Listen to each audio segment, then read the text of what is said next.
आप सभी को मेरा सादर नमन। मैं रूशी गज़ाल यूपीएस कुसुम्बी कंपोजिट नवाबगंज उन्नाव से आज पर्यावरण की पाठ योजना प्रस्तुत करने जा रही हूँ। यह पाठ छठा है जो कि मिट्टी और वायु, जिसका शीर्षक है। प्रकरण इस प्रकार है। सामान्य उद्देश्य: छात्र पर्यावरण को समझेंगे, छात्र पर्यावरण की समस्याओं को जानेंगे और उन्हें दूर करने का प्रयास करेंगे। पर्यावरण शिक्षा द्वारा छात्रों में राष्ट्र प्रेम और अंतर्राष्ट्रीय भाव उत्पन्न किया जा सकता है। विशिष्ट उद्देश्य इस प्रकार हैं। छात्र मिट्टी की उपयोगिता एवं महत्व समझेंगे। छात्र समझेंगे कि भूजल से रिस रिस कर पानी भूमि में इकट्ठा होता है, इसे भूजल कहते हैं। छात्र वायु की आवश्यकता को समझेंगे। अब आगे बढ़ते हुए पाठ योजना की आवश्यक शिक्षक सामग्री इस प्रकार है। समान सामग्री: शामपट, चौक और डस्टर। विशेष सामग्री: फ्लैश कार्ड, दीक्षा ऐप। पूर्व ज्ञान: यह माना जाता है कि छात्र मिट्टी एवं वायु की जानकारी रखते हैं। प्रस्तावना प्रश्न इस प्रकार से है। शिक्षिका जो हैं वो फ्लैश कार्ड दिखाती हैं और पूछती हैं कि यह किस चीज़ का चित्र है। बच्चे उत्तर देते हैं खेत का। तो वो पूछती हैं इस चित्र में क्या है, मतलब कि खेत में क्या क्या है। बच्चों ने बोला फसल और मिट्टी। तो शिक्षिका ने पूछा मिट्टी क्या है, इसका कोई उत्तर नहीं मिला। तो शिक्षिका ने पाठ की घोषणा की। शिक्षिका कहती हैं आज हम मिट्टी और वायु पढ़ेंगे। प्रस्तुतिकरण कुछ इस प्रकार है।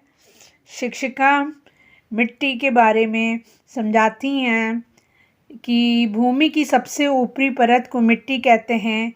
इसमें जल, ऑक्सीजन एवं पोषक तत्व होते हैं। मिट्टी की उपयोगिता को समझाते हुए वे फ्लैश कार्ड दिखाती हैं और बच्चों से पूछती हैं कि मिट्टी किस कार्य में आती है। तो प्रश्न बताता है मिट्टी खेती करने के कार्य में आती है। शिक्षिका प्रशंसा करते हुए कहती हैं बहुत अच्छा। फिर दूसरे चित्र में वह कहती हैं ये क्या दिख रहा है। आरती ने बताया घर। शिक्षिका पूछती हैं घर किस चीज़ से बनते हैं। काजल, सीमेंट, कंक्रीट और गांव में मिट्टी के घर भी बनते हैं। उसके बाद फिर से शिक्षिका जो हैं वो अन्य फ्लैश कार्ड दिखाती हैं, जो कि जो है एक जंगल का है और एक जो है खरगोश अपने बिल में है, उसका फ्लैश कार्ड दिखा के बच्चों से प्रश्न करती हैं। शिक्षिका पूछती हैं यह क्या दिख रहा है। वैशाली बताती है जंगल का चित्र है। जंगल किसके ऊपर है। श्याम कहता है जंगल मिट्टी या भूमि के ऊपर होते हैं। शिक्षिका समझाती है कि मिट्टी भूमि के ऊपर जंगल होते हैं जहाँ पेड़ पौधे होते हैं या पेड़ पौधे, इन पेड़ पौधों से हमें औषधियाँ भी मिलती हैं। जंगली जानवर जंगल में रहते हैं। कुछ जीव जंतु गुफा में या बिल में रहते हैं, जैसे कि फ्लैश कार्ड में आपको दिख रहा है कि खरगोश गुफा में रहता है। फिर भूजल की बात होती है। शिक्षिका फिर से जो है एक फ्लैश कार्ड दिखाती हैं और बच्चों से पूछती हैं कि इस फ्लैश कार्ड में आपको क्या दिख रहा है। बच्चे कोई उत्तर नहीं दे पाते हैं। शिक्षिका समझाती हैं कि मिट्टी की परत से पानी रिस रिस कर भूमि में इकट्ठा होता है, इसे भूजल कहते हैं। फिर शिक्षिका पाठ को आगे बढ़ाते हुए वायुमंडल के बारे में समझाती हैं। इसके लिए उन्होंने एक फ्लैश कार्ड दिखाया है जिसमें कि बच्ची कुछ फूंक रही है। वह बच्चों से पूछती हैं कि यह चित्र किस चीज़ का है। आरती ने कहा कि बच्ची कुछ फूंक रही है, ये वायु का चित्र है। तो शिक्षिका ने कहा बहुत अच्छा। वायु किसे कहते हैं? कोई उत्तर नहीं आता है। शिक्षिका समझाती हैं कि पृथ्वी के चारों ओर एक घेरा है जिसमें अनेक प्रकार की गैसें होती हैं और इन गैसों का यह घेरा वायुमंडल कहलाता है। वायुमंडल का महत्व। शिक्षिका फिर से एक फ्लैश कार्ड दिखाती हैं और वह वायुमंडल के महत्व के बारे में बच्चों से पूछती हैं। वो कहती हैं ये किस चीज़ का चित्र है? कोई उत्तर नहीं आता है। शिक्षिका समझाती हैं कि वायुमंडल में कई गैसें पाई जाती हैं जिसमें नाइट्रोजन जो 78% है, ऑक्सीजन 21% और अन्य गैसें 1%। अन्य गैसें जैसे आर्गन, कार्बन डाइऑक्साइड आदि प्रमुख हैं। गैसों के अलावा वायुमंडल में जलवाष्प, धूल के कण आदि पाए जाते हैं। यहाँ पर इस फ्लैश कार्ड में पूरी जानकारी दे रखी है। आगे बढ़ते हुए शिक्षिका फिर से पाठ को आगे बढ़ाती हैं और एक फ्लैश कार्ड दिखाती हैं जो कि जल चक्र का है और वह बच्चों से पूछती हैं कि जल चक्र क्या है। बच्चे कोई उत्तर नहीं देते हैं, जिससे कि वो समझाती हैं कि जल वाष्प में बदलता है और इसके वाष्पीकरण कहते हैं। इसी वाष्पीकरण की क्रिया द्वारा जल वायुमंडल में पहुंचता है। यह जलवाष्प ऊपर उठकर ठंडा होता है जिससे बादल बनते हैं और वर्षा होती है।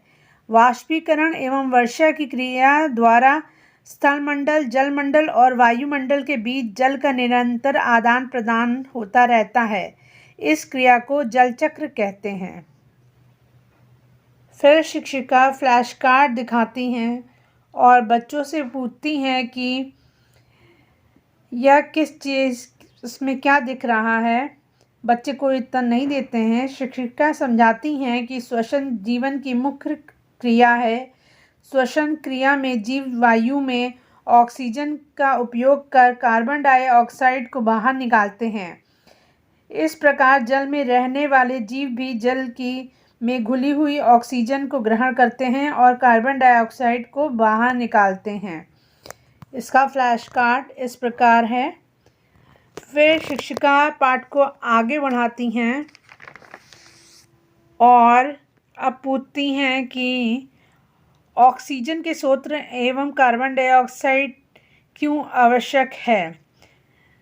फ्लैश कार्ड को दिखाकर पूछती हैं यह क्या है। कृष्णा कहता है पौधे प्रकाश संश्लेषण की क्रिया कर रहे हैं और वह समझाता है पेड़ पौधे प्रकाश की उपस्थिति में वायुमंडल से कार्बन डाइऑक्साइड बनाते हैं और इसी प्रक्रिया में ऑक्सीजन को वातावरण में छोड़ते हैं। इस प्रक्रिया को प्रकाश संश्लेषण की क्रिया कहते हैं। शिक्षिका प्रशंसा करती हैं और वह दीक्षा ऐप के माध्यम से पाठ को दोहराती हैं।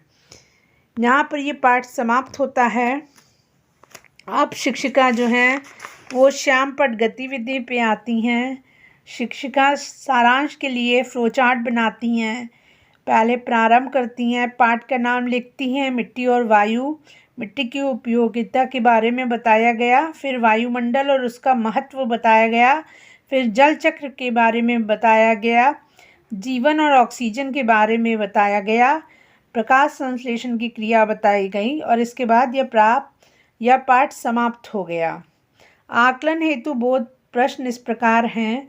शिक्षिका ने ये प्रश्न पहला दिया, मिट्टी किसे कहते हैं। दूसरा है मृदा प्रदूषण किन कारणों से होता है। तीसरा ऑक्सीजन का जीवन में क्या महत्व है। अब गृहकार्य में शिक्षिका निम्नलिखित प्रश्न देती हैं। वायुमंडल का हमारे जीवन में क्या महत्व है। ऑक्सीजन का क्या महत्व है। प्रकाश संश्लेषण की क्रिया क्या है। वायुमंडल क्या है। जल चक्र बनाएं और समझाएं। प्रोजेक्ट कार्य में शिक्षिका प्रकाश संश्लेषण की क्रिया के बारे में विस्तार से चित्र बनाकर समझाने को कहती हैं। यह पाठ यहीं पर समाप्त हुआ। धन्यवाद।